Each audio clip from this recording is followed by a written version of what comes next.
Calon Wakil Presiden nomor urut 3 Mahfud MD disebut sudah mantap mau hengkang dari posisi Menko Polhukam. Sehubungan dengan itu, Presiden Jokowi merespon dengan santai. Berdasarkan informasi dari Kompas.com, Presiden Jokowi menjelaskan jika dirinya menghargai rencana Mahfud mundur dari Kabinet Indonesia Maju. Kata Jokowi, keputusan itu merupakan hak dari Mahfud dan dirinya sangat menghargai itu.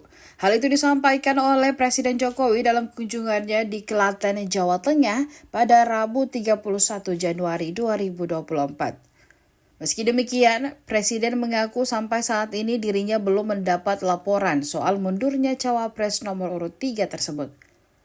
Kendati akan ditinggal oleh Mahfud MD, Presiden Jokowi menegaskan bahwa Kabinet Indonesia Maju saat ini masih sangat solid.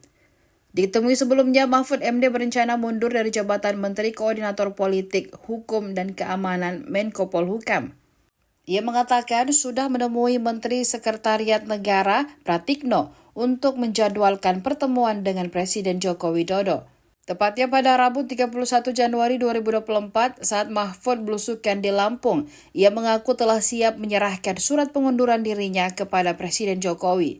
Ia menegaskan bahwa dulu dirinya diangkat dengan hormat, maka akan mengundurkan diri pun harus dilakukan dengan cara terhormat. Download Tribun X sekarang, menghadirkan lokal menjadi Indonesia.